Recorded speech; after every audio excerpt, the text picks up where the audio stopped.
జయ శ్రీకృష్ణ. శుక్లాంబరధరం విష్ణుం శశివర్ణం చతుర్భుజం ప్రసన్నవదనం ధ్యాయేత్ సర్వ విఘ్నోపశాంతయే. కృష్ణాయ వాసుదేవాయ దేవకీ నందనాయ చ నందగోపకుమారాయ గోవిందాయ నమో నమః. మహాకవి శ్రీ బమ్మెర పోతనామాత్య ప్రణీత శ్రీ మహాభాగవతం చదువుతున్నాం. దశమ స్కంధంలో ఉన్నాం. సుఖ మహర్షి పరీక్షిత్ మహారాజుకు ఆ శ్రీకృష్ణ పరమాత్మ ఆడిన రాసల క్రీడను గురించి వివరించారు. గోపికా తత్వం రాసలీల అంటే ఏంటి అని డాక్టర్ అపర్ణ శ్రీనివాస్ గారు ఒక వివరణ ఇచ్చారు. రాసలీల ఎప్పుడు జరిగింది అంటే శరత్కాలపు పౌర్ణమి నాడు రాసలీల జరపబడింది. శరత్కాలంలో వర్ష ఋతువులో కురిసిన వర్షాల వల్ల ఏర్పడ్డ బురదంతా ఎండిపోతుంది. నింగి నేల తేటదనాన్ని సంతరించుకుంటాయి. పౌర్ణమి చంద్రుడు నిండుగా ప్రసన్నంగా ఆహ్లాదంగా ఉన్నాడు. చంద్రుడు మనస్సుకు సంకేతం కదా. ఆ చంద్రుడిలాగా మనస్సు స్వచ్ఛంగా ప్రసన్నంగా ఉండాలి. తేటదనము మనస్సు స్వచ్ఛంగా మాలిన్యరహితంగా ఉన్నప్పుడే భగవద్ అనుభవం సంప్రాప్తిస్తుంది. ఒక భక్తుడికి భగవద్ అనుభవం సంప్రాప్తించడమే రాసలీల గూఢార్థం. భగవంతుణ్ణి పొందాలంటే ఎలాంటి లౌకిక అలజడులు లేని నిశ్చల స్థితి, ప్రసన్నతా భావం ఉండాలి. ఆ లక్షణాలు ఆ గోపికల యందు పుష్కలంగా ఉన్నాయి. అందుకనే ఆ వ్రేపల్లలో ఉన్న జనులందరికీ వినిపించని ఆ శ్రీకృష్ణుని వేణునాదం, శ్రీకృష్ణ పరమాత్మ వేణువుతో మురళీనాదం చేయడం మొదలు పెట్టంగానే గోపికలకు మాత్రమే వినిపించింది. విన్న వెంటనే వాళ్ళలో మైమరుపు కలిగింది. ఆ పారవస్యం ఎలాంటిదంటే ఎలా ఉన్నవాళ్ళు అలాగే క్షణం కూడా ఆలోచించకుండా ఆ వేణునాదం ఎక్కడి నుంచి వస్తోంది, ఆ మూలం చూద్దామని బయలుదేరారు. ఆ సమయంలో లౌకిక పాశాలు ఏవి వాళ్ళ తలపుల్లో లేవు. భగవంతుని పిలుపు విన్న గోపికలు ఆ ఆత్మ బంధువుని వెతుక్కుంటూ బయలుదేరారు. అయితే ఆ పిలుపు వినిపించిన వాళ్ళలో కొందరు రాలేక ఇంటి వద్దనే ఆగిపోవాల్సి వచ్చింది. ఆయన సన్నిధికి వెళ్ళలేకపోయినా ఆ అచ్యుతుణ్ణి మనస్సులోనే గాఢాలింగనం చేసుకుని ధ్యానంతో పరవశించిపోయారు. ఆ పారవశ్యంతోనే త్రిగుణాత్మకమైన దేహాన్ని త్యజించి కైవల్యాన్ని పొందగలిగారు. ధ్యానంతో పరమాత్ముడిని చేరారు. అంటే వీళ్ళ స్థితి ఎలాంటిది అంటే వేయించిన గింజలు లాంటిది. వేయించిన గింజలు తిరిగి మొలకెత్తవు కదా. అలాగా గుణాతీత స్థితిలో ఉన్న వాళ్ళు సరాసరి భగవంతుడి దగ్గరికి వెళ్ళక్కర్లేదు. ఏ స్థితిలో ఉన్న వాళ్ళు కైవల్యాన్ని పొందగలరు. ఆ అనుభవాన్ని పోతనామాచ్యులు ఇలా వివరించారు. తరుణుల్ గొందరు మూలగేహములను దండించి రారాక తద్విరహాగ్నిం బరితాపమొందుచు మనోవీధిన్ విభున్ మాధవన్ బరి రంభంబులు చేసి జారుడనుచున్ భావించియుం జొక్కి పొందిరి ముక్తిని గుణదేహముల్ విడిచి ప్రీతిన్ బంధ నిర్ముక్తలై. వాళ్ళందరూ మనస్సులో పరమాత్మని తలుచుకుంటే చాలు వాళ్ళు ధ్యాన స్థితికి వెళ్ళిపోయి కైవల్యాన్ని పొందారు. ఇక్కడ పరీక్షిత్ మహారాజుకి ఒక సందేహం కలిగింది. ఈ జారబుద్ధి కలిగిన గోపికలకు అసలు మోక్షం ఎలా వచ్చింది అంటే దానికి సుఖ మహర్షి ఏమని వివరించారంటే జగన్మోహనాకారుడైన ఆ శ్రీకృష్ణుని సౌందర్యానికి గోపికలు ముందుగా వసూలయ్యారు. ముందర చూసిన సౌందర్యానికే వసూలయ్యారు. కానీ ఆ మోహించబడిన వాడెవరు? పరమాత్ముడు కదా. కాబట్టి వాళ్ళల్లో ఉన్న దేహ సంబంధమైన కామబీజం అనేది దగ్ధం అయిపోయింది. పరుసవేదిని ఏదైనా లోహం తాకితే అది సువర్ణంగా మారుతుంది కదా. అలాగే గొప్పదనం అంతా పరుసవేది మహత్యమే. పుట్టుక లేనివాడు యోగేశ్వరుడు అయిన ఆ నారాయణుని చెంతకు ఏ భావంతో వెళ్ళినా తరించిపోతారు. ద్వేషంతో ఎదిరించిన కంసుడు, శిశుపాలుడు వంటి రాక్షసులే ముక్తిని పొందగలేంది ప్రేమించిన గోపికలు తరించడంలో వింత ఏముంది? వేణువుని ఆలాపిస్తున్న ఆ శ్రీకృష్ణుడిని సమీపిస్తే ఆ పరమాత్ముడి వారికి లౌకిక ధర్మాలను గుర్తు చేశారు. వెనక్కి తిరగమని చెప్పారు. దానికి ఆ గోపికలందరూ ఏమన్నారంటే ఈ నియమాలన్నీ దేహధారిణులైన వారికి వర్తిస్తాయి. అంటే ఆ పరమాత్మ దగ్గరకు వచ్చేసరికి వాళ్ళకు దేహం ఉందన్న సంగతే వాళ్ళు మర్చిపోయారు. నీ యందు మాత్రమే ఆసక్తి గల మాకు ఈ నియమాలేవి తగవు అన్నారు. నేర్పరులైన యోగులు నీ యందే మనసు నిలుపుకుంటారు కదా, మాకెందుకు ఈ కపట బాంధవ్యాలు గుర్తు చేస్తున్నావు అని ప్రశ్నించారు.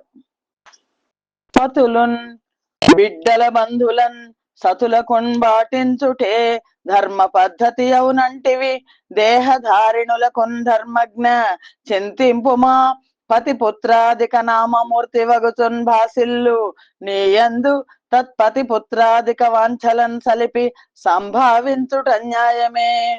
మాకు నువ్వే పతి నువ్వే పుత్రుడు అంటున్నారు, నీపైన్ రతి సేయుచుందురు నేర్పరుల్ సతత ప్రియో దీపకొండవు గాననెవ్వగ తెచ్చునాథ సుతాదులం జూపనేటికి మన్మహాశలు సుట్టి నీకడ నుండగా బాప నేల మదీయ తాపము బాపబోలు కృపానిధి అన్నారు. ఈ భావనలోనే ఆ గోప కాంతలందరూ కూడా యోగినులు అన్న సంగతి తెలుస్తోంది. ఎవరి సర్వస్వము సకల భావాలు ఆ శ్రీకృష్ణునిలో లగ్నమై ఉన్నవో ఆమె గోపిక. నారద మహర్షి కూడా తన భక్తి సూత్రాల్లో పరాకాష్ఠకు చెందిన భక్తికి నిదర్శనంగా గోపికల భక్తిని ఉదాహరించారు. ఆ త్రివిక్రముణ్ణి తమ హృదయ రథంగా చేసుకొని గోపికలు పాలు పితుకుతున్నప్పుడు, పెరుగు చిలికి వెన్న తీస్తున్నప్పుడు, చిమ్ముతున్నప్పుడు, పిల్లలను ఊయల ఊపే సమయంలో, ఏడిచే పిల్లలను నిద్రపుచ్చుతున్నప్పుడు, నీటిని మోసుకొని వస్తున్నప్పుడు, పాత్రలను శుభ్రం చేస్తున్నప్పుడు, ఇలా ఏ కర్మలు చేస్తున్నా మనస్సుని శ్రీకృష్ణుని మీద మాత్రమే లగ్నం చేశారు. ఆనందంతో గద్గద స్వరంతో శ్రీకృష్ణుని గూర్చి పాటలు పాడే ఆ వ్రజ గోపికలు ధన్యులు కదా. అందుచేత నారద మహర్షి తన నారద భక్తి సూత్రాల్లో పరాకాష్ఠ చెందిన భక్తికి నిదర్శనంగా గోపికల భక్తిని ఉదాహరించారు. యథా వ్రజ గోపికానాం అన్నారు. గోపికల నిష్టకు సంతసించిన కృష్ణుడు తన ఆత్మారాముడై లీలా మాత్రంగా గోపికలను సంతోష పెట్టాలనుకున్నాడు. యోగులకే ఈశ్వరుడైన నారాయణుడు సమస్త జీవుల హృదయాలలో సాక్షిగా నివసించే ఆ గోవిందుడు ఇతరులను ఆనందపరిచాడే కాని తాను ఆనందించేవాడు కాదు కదా. ఆయనకు వేరెవరు ఆనందాన్ని ఇవ్వలేరు, ఆయన ఆనంద స్వరూపం. అన్ని బంధాలను తెంచుకుని వచ్చిన గోపికలలో కొద్దిగా జీవభావం అనేది ఉంది, నేను అనే భావన ఉంది. ఆ సర్వజ్ఞుడైన శ్రీహరి వాళ్ళ యందు దయతో ఆ నేను అనే భావాన్ని తొలగించాలి అనుకున్నాడు. దానికోసం ఆయన అంతర్ధానం అయిపోయాడు. వెంటనే ఆ గోపికల హృదయాల్లో వ్యాకులత మొదలైంది, అమిత దుఃఖాన్ని పొందారు. దీన్నే నారద మహర్షి భక్తి సూత్రాల్లో తదర్పితాఖిలాచారత అన్నారు. తద్విస్మరణే పరమ వ్యాకులతేతి అని చెప్పారు. రెప్పపాటు కాలం కూడా భగవద్ వియోగాన్ని సహించలేకపోవడమే భక్తి యొక్క పరిపూర్ణ లక్షణం.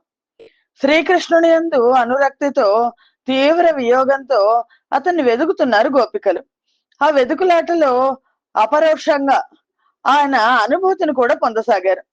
వాళ్ళలో ఇది జడమో ఇది చైతన్యమో అనే భావన కూడా తొలగిపోయింది. భూతములలోన వెలి ప్రఖ్యాతుండగు నట్టివాని గాంతలు కాళింది తీరవనాంతరముల భ్రాతిన్ వెదుకంగ జనిరి పాడుచునధిపా. కనిపించిన ప్రతి చెట్టుని పుట్టని శ్రీకృష్ణుని గురించి అడగసాగారు. శ్రీకృష్ణుని వేణునాదం వినగానే చెట్టు పుట్ట మృగము పక్షి అనే భేదం లేకుండా ప్రకృతిలోని చరాచరాలన్నీ పులకించి పరవశించడం వాళ్ళు చూశారు. మనకు భాగవతంలో మొట్టమొదట ఆ మురళీమోహన వేణుగానమే తెలుస్తుంది. ఒక పక్కన ప్రశాంతంగా నిలబడి ఒక లేడీ ఆ కళ్ళను చూస్తూ అది నిశ్చలంగా చూస్తోంది, ఇది ఏమైనా కృష్ణుణ్ణి తప్పక చూసి ఉంటుంది అని భావించారు.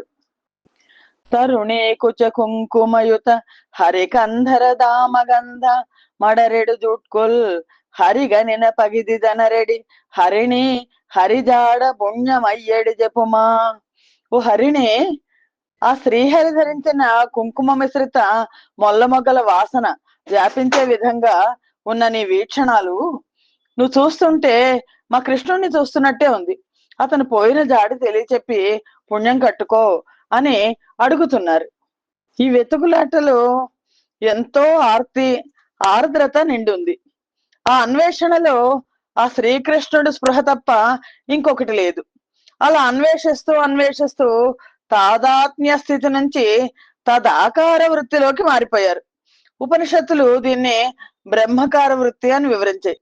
ఇందులో తమ స్థితిని తాము మర్చిపోయి తమని తాము కృష్ణుడిగా భావించి తదనుగుణంగా ప్రవర్తించడం మనకే కనిపిస్తుంది. పూతనయ యొక్క పొలతి చరింపంగా సౌరియై యొక్క కాంత చన్నుగుడుచు బాలుడై యొక్క భామ పాలకు నేర్చుచో బండి నేనను లేమ బారదన్ను సుడిగాలినని యొక్క సుందరి కొనిపోవ హరినని వర్తించు నబ్జముఖియు బకుడ నేనని యొక్క పడతి సంరంభింప పద్మాక్షుడను కొమ్మ పరిభవించు నెలమి రామకృష్ణులింతులిద్దరుగాగా గోపవత్సగణము గొందరగుదు రసుర వైరి ననుతు నబల యొక్కత చీరు బసుల మనడి సతుల భరత ముఖ్య అని చెప్పారు సుఖ మహర్షి. వీళ్ళంతా కూడా గోప కాంతలంతా కూడా మేమే కృష్ణుడివి అని అనుకుంటున్నారు. లోకమెల్ల కుక్షి లోపలనున్నది మాధవుండ నేను మాత నీవు చూడ మనసు నొక్క సుందరి ఒకతెకు ముఖము తెరిచి చూపు ముఖ్య చరిత వెన్నెలు దొంగిలి తినియడి వెన్నుడనని యొకతే నుడువ వేరొక్కత చేసన్నల యశోదననుచును గన్నన కుసుమముల దండగట్టుని లేస కాళియ ఫణిది వీరలు కాళియ ఫణి సతులు మ్రొక్క గడగిరినే గోపాల కుమారుడ ననచును లీలాగతి నాడు నొక్కలేమసు నరేంద్ర తరుణులు గోపకులందరూ హరిహయుడిదే వాన గురిసె హరినేనని భాసుర చేల అంచెల మొక్కతే గిరినెత్తెద ననుచు నెత్తు గెంగేర నృప కాళీయమర్దనం మీరలు గోపకులేన సురారిని దావాగ్ని వచ్చే నటు చూడకుడి వారించెదనని యొక్కత సేరి బయల్ కవళ నంబు సేయు నరేంద్ర. ఆ శ్రీకృష్ణ పరమాత్మ దావాగ్నిని ఎలా మింగేశారో చెప్తోంది ఇంకో గోపిక. ఇలాగా నిజమైన భక్తులు మనస వాచ కర్మణ సమస్త కర్మలను భగవదర్పణం గావించాలి. గోపికలు ఈ త్రికరణాలను పూర్తిగా ఆ శ్రీకృష్ణుడికి సమర్పించారు. తమ ఇంద్రియాలు అనే పాత్రలలో భగవత్ రసాపానాన్ని చేస్తున్నారు ఆ గోపికలు. ఎంత తాదాత్మ్య స్థితికి చేరారంటే నీ పాద కమలంబు నెమ్మిడగ్గరగాని తరలిపోవంగ బాధములు రావు నీ కరాబ్జంబులు నెరినంటి తివగాని తక్కిన పనికి హస్తములు సొరవు నీ వాగమృతధార నిండ గ్రోలగగాని చెవులన్య భాషలు చేరి వినవు నీ సుందరాకృతి నియతి చూడగగాని చూడవన్యంబుల చూట్కి కవలు నిన్నె కాని పలుక నేరవు మా జిహ్వ లొల్ల ననుచు పలుకు నోడ వీవు మా మనంబులెల్ల మరపించి దొంగిలి తేమి సేయువారమింక కృష్ణ. ఓ కృష్ణ, ఏ స్థితిలో వాళ్ళు ఉన్నారంటే నీ పాద పద్మాలను సేవించడానికే కానీ మాకు ఇంకా కాళ్ళు రావు, నీ హస్తాలను పట్టుకోవడానికి తప్ప మా చేతులు ఇంకే పనికి పనికిరావు, నీ మాటలని అమృతధారను వినడానికి తప్ప మా చెవులు ఇంకేమీ వినవు, నీ సుందరమైన రూపాన్ని చూడడానికి తప్ప మా కళ్ళు ఇంకేమీ చూడవు, మా నాలుకలు నిన్ను తప్ప ఇతర నామాలు కనీసం పలకని కూడా పలకవు, నువ్వు మమ్మల్ని అపేక్షించట్లేదని చెప్పేందుకు వెనకాడడం లేదు, అందుకని మా మనస్సులను దొంగిలించావు, ఇంకా మేమేం చేయగలం అని అడుగుతున్నారు గోపకులు. ఆ స్థాయిలో వాళ్ళ మనస్సులు ఉన్నాయి. అలాగా భగవత్ రసాపానాన్ని చేయడం అదే పరాభక్తి లక్షణం. అందుకే గోపికలందరికీ కూడా ఆయన వల్లభుడయ్యాడు. వీళ్ళకి శ్రీకృష్ణుని మహాత్మ్య జ్ఞానం, తర్వాత ఆయన పరమాత్ముడు అనే జ్ఞానం కూడా ఉంది. తత్రాపిన మహాత్మ్య జ్ఞాన విస్మృత పవాద అని నారద భక్త సూత్రం. అందుచేత నువ్వు యశోద బిడ్డవా ఏంటి, సకల ప్రాణులందు పరబ్రహ్మవు కాని అని అన్నారు. నీవు యశోద బిడ్డడవి నేరజ నేత్ర సమస్త జంతు చేతో విదితాత్మ వీసుడవు తొల్లి విరించి దలంచి లోక రక్షా విధమాచరింపుమని సన్నుతి సేయగా సత్కులంబునన్ భూవలయంబుగావనిటు పుట్టితిగాదే మనోహరాకృతిన్ అన్నారు. ఓ నీరజనేత్ర, నువ్వు కేవలం ఒక యశోద కుమారుడు కాదు, సకలమైన ప్రాణుల యొక్క మనస్సుల్లోనూ నిలిచుండే పరబ్రహ్మవు, సర్వ జగన్ నియామకుడవు. పూర్వం బ్రహ్మ నిన్ను ధ్యానించి లోకాన్ని కాపాడు అని ఆ మార్గం చేయడం కోసం నీకు వినతి చేయగా, మంచి వంశంలో ఈ భూమండలాన్ని రక్షించడం కోసం ఈ రీతిగా మనోజ్ఞమైన ఆకారంలో నువ్వు జన్మించవు అని ఆ శ్రీకృష్ణుని ప్రార్థించారు. ఇంకా ఏమంటున్నారు? నీ చేతిని మా శిరస్సు మీద ఉంచు, ఇది సకల జగత్తుకు అభయాన్నిచ్చే హస్తం కదా అని అంటున్నారు. చరణ సేవకులకు సంసార భయమును బాపి శ్రీకరంబు పట్టుగలిగి కామదాయి అయిన కర సరోజంబు మా మస్తకములను నచి మునుపు మీసా. అలా కృష్ణుని ప్రార్థిస్తూ, నీ అందమైన చిరునవ్వును చిందించు, అది భక్తుల అహంకారాన్ని నశింపచేస్తుంది. నీ పాదాలను మా హృదయం మీద ఉంచు, ఎందుకంటే అవి హృదయంలో గల అజ్ఞాన గ్రంథులను ఛేదిస్తాయి. నీ వాటిని సేవించే వాళ్ళకి సంసార భయాన్ని పోగొడతాయి అని చెప్తున్నారు. ఆ గోపికలు ఎలా అంటున్నారంటే, నీ నగవులు నీ చూట్కులు నీ నానా విహరణములు నీ ధ్యానంబుల్ నీ నర్మాలాపంబులు మానసముల నాటి నేడు మగుడువు కృష్ణ. ఓ కృష్ణ, నీ చల్లని నవ్వులు, చూపులు, నానా విధాల విహారాలు, ధ్యానాలు, ఆ ప్రియవాక్యాలు చెప్పడం మా మనస్సుల్లో నాటుకున్నాయి, ఎప్పటికీ మాకు మరపుకు రాకుండా ఉన్నాయి అని అన్నారు. భక్త కామదంబు బ్రహ్మ సేవితమిల మండనంబు దుఃఖ మర్దనంబు భద్రకరమునైన భవధంగ్రి యుగము మా యురములందు రమణ ఇనుపదగదే. ఓ కృష్ణ, భక్తుల కోరికలను తీర్చేది, బ్రహ్మ చేత సేవింపబడేది, దుఃఖాలను పోగొట్టేది, భూమికి అలంకారమైంది అయిన నీ అడుగుల జంటను మా హృదయమందు చేర్చి మన్నించరాదా అని అడుగుతున్నారు. భగవద్గీతలో అర్జునుడు కూడా ఆ శ్రీకృష్ణ పరమాత్మని అదే అడుగుతాడు. నేను నిరంతరం నేను సేవించే మార్గం ఏంటి చెప్పు అని అంటారు. ఎందుకంటే ఆ పరమాత్మ పాదాలు హృదయం మీదకి వస్తే అవి హృదయంలో ఉన్న అజ్ఞాన గ్రంథులన్నిటిని కూడా ఛేదిస్తాయి కదా.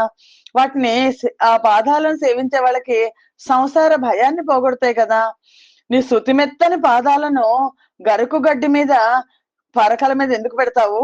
విషసర్పమైన కాళీని తల మీద ఉంచుతావు, మరి మా హృదయంలో పెట్టేందుకు ఎందుకు ఆలోచిస్తున్నావు? మా బాధ ఎందుకు తొలగించవు అని నిలదీస్తున్నారు.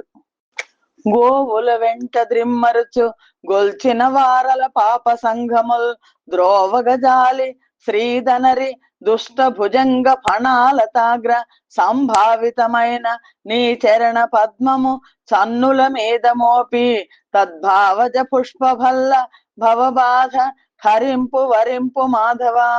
ఓ శ్రీకృష్ణ, ఆవుల వెంట తిరుగుతూ నిన్ను కొల్చిన వారి పాపాలని పోగొట్టడానికి నువ్వు సమర్థుడవు.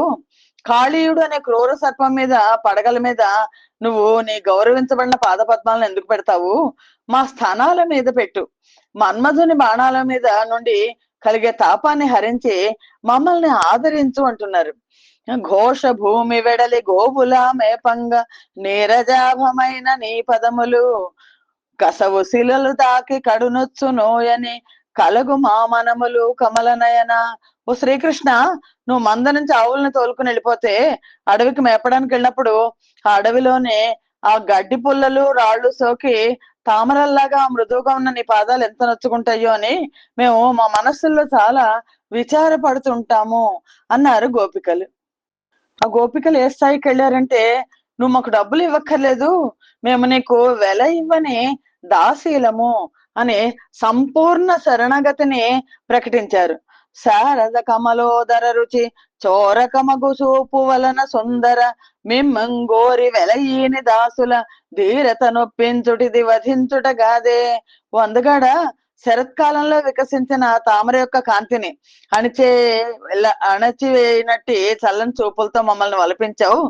జీతం భత్యం అక్కర్లేదు మాకు, దాసురాండ్రమై నిన్ను కొలవడానికి వస్తున్నాము.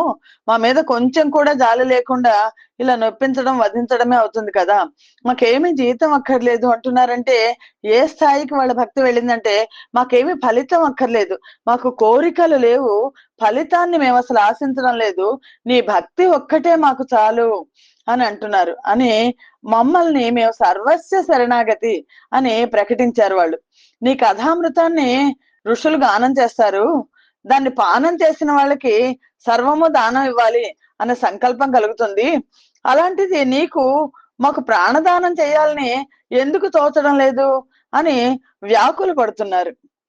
వీళ్ళందరూ కూడా శ్రీకృష్ణుని అధరామృతాన్ని అపేక్షించారు. అధరామృతం అంటే ఏంటి? 3 విధాలు. ఒకటి ఆయన పెదవుల నుండి ఒలికే చిరునవ్వు. రెండోది ఆయన పెదవుల నుండి వెలువడే మాటలు.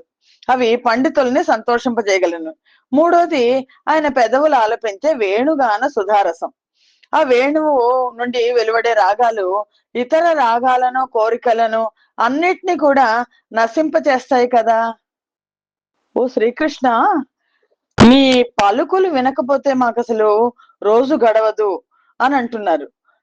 ఈ పంచబాణాగ్నినేమిటా నార్తుము, నీ మంజు వాగ్దృష్టి నెగడదేని, నీ మన్మథాంబోధి నేత్రోవగడతుము, నీ దృష్టి నావయై నిలువదేని, నీ చిత్తజధ్వాంతమే జాడ జరతుము, నీ హాస చంద్రిక నిగుడదేని, నీ దర్పక జ్వర మే భంగి నడతుము, నీ నవాధర సుధా నింపవేని, నెట్లు నిర్వహింతు మేలాగు మాలాగు కరుణ సేయవేని గదియవేని, మరుడు నిర్దయుండు మన నెచ్చునే యశోదా కుమార యువతి ధైర్యహార అంటున్నారు. ఓ యశోద కుమార, నీ చల్లని ఇంపైన పలుకులు అనే వాన కురియకపోతే మేము ఎలా తాళగలం? నీ మాటలు కావాలి మాకు. నీ దయతోడి చూపు అనే ఓడ మాకు లభించకపోతే ఈ వ్యధ అనే సముద్రాన్ని ఎలా దాటుతాం? నీ చిరునవ్వు వెన్నెళ్ళు కాయకపోతే ఈ వేదన అనే చీకటి తొలగదు కదా! నీ అధరామృతం అనే సుధను పుచ్చుకోకపోతే ఈ తాపం ఎలా తీరుతుంది? నువ్వు కరుణ చూపకపోతే మేము ఎలా బతుకుతాం? నువ్వు మమ్మల్ని చేరనివ్వకపోతే మా గతి ఏంటి? మరుడు నిర్దయుడు కదా, మమ్మల్ని బతకనిస్తాడా అని గోపికలు అంటున్నారు. ఆ స్వామి వేణుగానాన్ని గురించి చెప్తూ, అంగజునైన జోడ హృదయంగముడై కరగించువాడు, శ్రీరంగదురంబువాడు మధురంబగు వేణురవంబువాడు, మమ్మంగజు పువ్వు దూపులకు నగ్గము చేసి లవంగలుంగ నా రంగములార మీ కడకు రాడు గదా కృపనున్న చూపరే అన్నారు. లవంగ వృక్షాలారా, మాదీఫల వృక్షాలారా, నారింజ తరువులారా, మన్మధునికి కూడా మోహం పుట్టించే అందమైన పురుషుడు వినేవాళ్లకు ఇంపు కలిగేట్లు ఆ పిల్లని గ్రోవిని ఊదుతూ మమ్ము పూ బాణాలకు స్వాధీనం చేసి వెళ్ళిపోయాడు.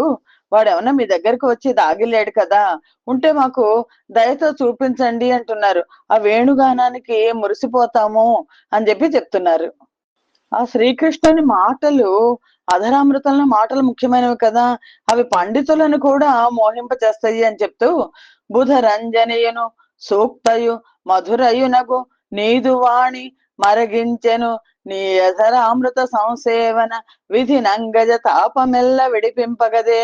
ఓ శ్రీకృష్ణ, పండితులను సంతోషపెట్టేది మంచి పలుకుబడి కలిగింది, మధురమైంది అయినా నీ మాటలు మమ్మల్ని మరులు కొల్పింది.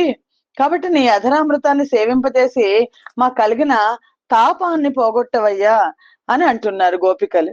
ఆ శ్రీకృష్ణుని మాటలకు, ఆ శ్రీకృష్ణుని యొక్క వేణుగాన సుధారసానికి, వాటన్నిటికీ కూడా మత్తులం అయిపోయాము అని చెప్తూ, ఇలా వ్యాకులతను చెందుతూ గోపికలు ఎడతెడకుండా తెగకుండా కృష్ణుణ్ణి కళ్ళ నిండా దర్శించాలి అని భావిస్తే, ఆ క్రూరుడైన విధాత కంటికి మాకు రెప్పలు ఎందుకు సృజించాడు అని దుఃఖిస్తున్నాడు.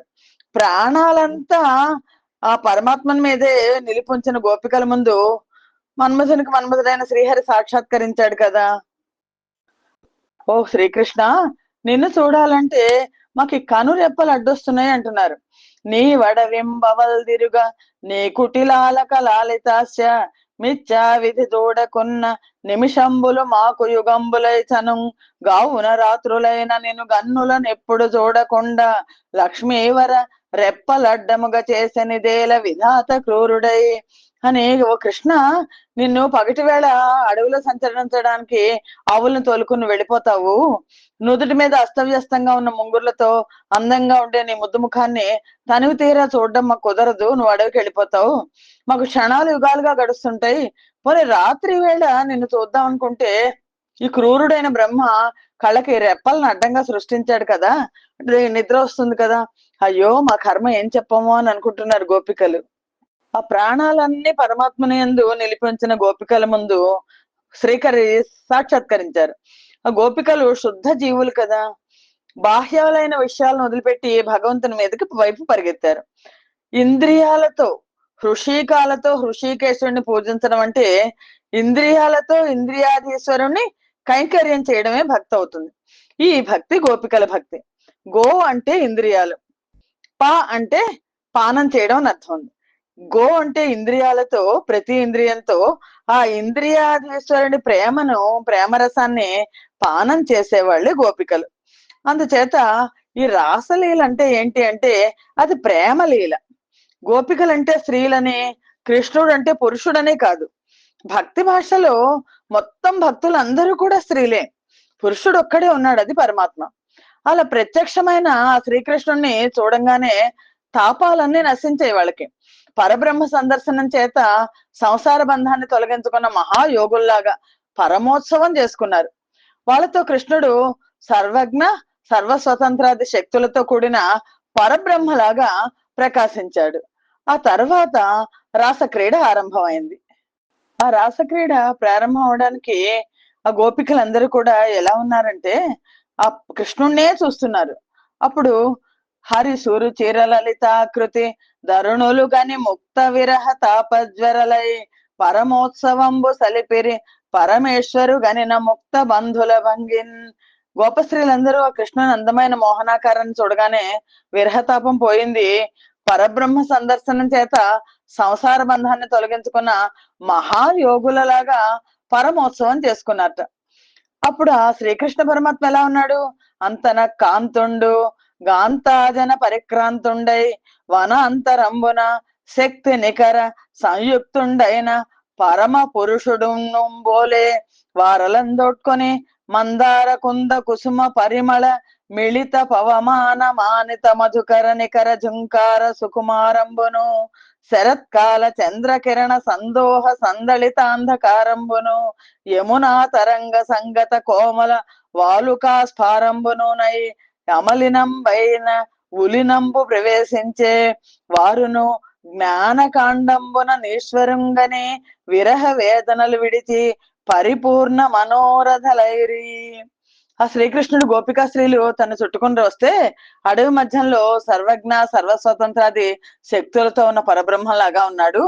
మందార మొల్ల పూల సువాసనతో కూడిన చల్లని గాలి వీస్తూ చెవులకింపైన జుమ్ అనే తుమ్మెదల రొదన కలిగి శరత్కాలపు తేట వెన్నెల చేత చీకట్లు తొలగిపోయి శ్రీకృష్ణుడు ఆ గోపికలతో యమునా నది అందలి అలల తాకిడి చేత మెత్తనైన ఇసుక యందు పోయి చేరాడు. అప్పుడు గోపికలు జ్ఞానకాండం చేత పరబ్రహ్మను పొందారు. అలా శ్రీకృష్ణుడిని పొందడం చేత కోరికలు లేని వాళ్ళు అయ్యారు అని. అంటే గోపికలు రాసలీలని చేయడం అనేది ఎలాంటిదంటే ఒక యోగులందరూ కూడా పరమాత్మని దర్శించడం లాంటిది. ఆ తర్వాత రాసక్రీడ ఆరంభమైంది. రాసము అంటే భగవద్ అనుభవం. ఈ విశ్వం అంతా లయాత్మకమైన నాద నర్తనం కదా, ఆ నాదానికి మూలమైన పరమాత్మను తెలుసుకోగలగడమే రాసక్రీడ. ఇందులోని మర్మం అదే. అనేక నృత్య భంగిమలతో ఉంటూ ఈ విశ్వచలనపు రహస్యాలను ఈ లీల తెలియజేస్తుంది. ఈ రాసలీలలో శ్రీకృష్ణుడు అనేక కృష్ణమూర్తులుగా మారాడు. వలయాకారంలో గోపికలతో కలిసి ఉంటూ ఆ మండల కేంద్రంలో తాను నిలిచాడు. ఆ వలయంలో ప్రతి ఇద్దరు గోపికల మధ్య ఒక కృష్ణుడు ఉన్నాడు. ప్రతి ఇద్దరు కృష్ణుల మధ్య ఒక గోపిక ఉంది. ఆ విధంగా వృత్తంలో చుట్టూ ఎందరో ఉంటారు, కేంద్రంలో ఒక్కళ్ళే భాషిస్తారు. చూడ్డానికి వృత్తం కనిపిస్తుంది, కానీ తర్వాతే కేంద్రం కానవస్తుంది. కానీ దీని నిర్మాణంలో మాత్రం ముందు కేంద్రంతో ఆరంభమై తదుపరి వృత్తము నిర్మితం అవుతుంది. ఈ విశ్వం అంతా వృత్తం, పరమాత్ముడే కేంద్రం. వృత్తం అనేకత్వానికి నిదర్శనమే ఉన్నా అందరిలోనూ కృష్ణుడు ఉన్నాడు. ఇది గుర్తించాల్సిన విషయం. ఈ విశ్వచక్ర చలనం అంతా ఏకము అద్వితీయమైన ఆ కేంద్రం మీద ఆధారపడి నడుస్తోంది. ఉపాధులు ఎన్ని ఉన్నా అంతటా ఉన్నది పరబ్రహ్మమేనని రాసలీల మనకు తెలియజేస్తుంది. అనేకత్వాన్ని దర్శించిన ప్రతిసారి దాని వెనక ఉన్న ఏకత్వం స్ఫురణకు రావాలి. అదే రాసలీల సారాంశం. పరీక్షణ్ మహారాజు అడిగిన ప్రశ్నకు కూడా సమాధానంగా సుఖ మహర్షి అదే చెప్పాడు. శ్రీకృష్ణ పరమాత్మ అంటే ఎవరు అంటే ఆయనకి నువ్వు నేను అనే భేదం ఏదీ లేదు. గోపికలలో ఉన్నదే కృష్ణుడే, కృష్ణుడిగా ఉన్నదే కృష్ణుడే. అందుకని ఏంటంటే తనలో తను రమించిన మహద్ఘట్టమే రాసలీల ఘట్టం. భగవంతుణ్ణి ప్రేమించడమే మానవ జీవిత ఉద్దేశం. బృందావనంలో గోపికలు వాళ్ళ కాపర్లు శ్రీకృష్ణుడి కోసం వ్యక్తపరిచిన ప్రేమ లాంటిది భక్తుడు భగవంతుడి పట్ల వ్యక్తపరచాలి. శ్రీకృష్ణుడు మధురా నగరానికి వెళ్ళిపోయినప్పుడు గోప బృందం ఆ శ్రీకృష్ణుడి ఎడబాటుకు విలపిస్తూ సంచరించారు. భగవంతుడి పట్ల ప్రగాఢమైన ప్రేమ కలిగిన వ్యక్తి ప్రేమ పూరితుడవుతాడు. ఆ వ్యక్తి సమస్తాన్ని భగవన్మయంగా చూస్తాడు. పచ్చకామర్లు ముదిరిన రోగికి వస్తువులన్నీ పసుపచ్చగా కనిపిస్తాయి కదా, అలాంటి స్థితిలో ఉండే అతడికి అతడే నేను, పరమాత్మే నేను అని అవగాహన అవుతుంది. తాగుబోతు అధికంగా తాగి ఒళ్ళు తెలియని స్థితిలో నేనే అమ్మవారిని కేకలేస్తాడు కదా, అలాగే గోపికలు కూడా ప్రేమ ఉన్మత్తులై నేనే కృష్ణుడిని ప్రకటించుకున్నారు. అహోరాత్రులు ఆ భగవంతుణ్ణే స్మరిస్తూ సర్వత్రా ఆయన్నే చూశారు. వెలుగుతున్న దీపారాధన ఒత్తిని ఏకాగ్రంగా చాలాసేపు చూస్తే నాలుగు వైపులా దీపం కనిపించినట్లుగా అని. ఆ భగవంతుడి ప్రేమ ఎలాంటిది అంటే పులి జంతువులను ఔరవరమంటూ కబళించిన రీతిలో ఈ భగవత్ ప్రేమ అనే పులి కామక్రోధాదులనే శత్రువులను కబళించేస్తుంది. ఒకసారి హృదయంలో భగవత్ ప్రేమ కలిగితే కామక్రోధాలు అంతరార్థం అయిపోతాయి. గోపికలకు కూడా ఆ కామము క్రోధము పోయింది, ప్రేమ మాత్రమే మిగిలింది. కృష్ణుడి పట్ల అంతటి అనురాగం ఉండబట్టే బృందావన గోపికలకు అలాంటి స్థితి కలిగింది. ఆ శ్రీకృష్ణుని పట్ల ప్రేమ వల్ల వాళ్ళందరూ కూడా మోక్షం పొందగలిగారు. ఇది రాసలీల యొక్క దాని యొక్క వివరణ, దాని అంతరార్థం కూడా. స్వస్తి ప్రజాభ్య పరిపాలయంతాం న్యాయేన మార్గేణ మహిం మహేషాః గోబ్రాహ్మణేభ్య శుభమస్తు నిత్యం లోకా సమస్తా సుఖినో భవంతు. సర్వం శ్రీ కృష్ణార్పణమస్తు. యదక్షర పదభ్రష్టం మాత్రహీనం తేద్భవేత్ తత్సర్వం క్షమ్యతాం దేవ. నారాయణ నమోస్తుతే. శ్రీమన్నారాయణ నమోస్తుతే. జై శ్రీకృష్ణ.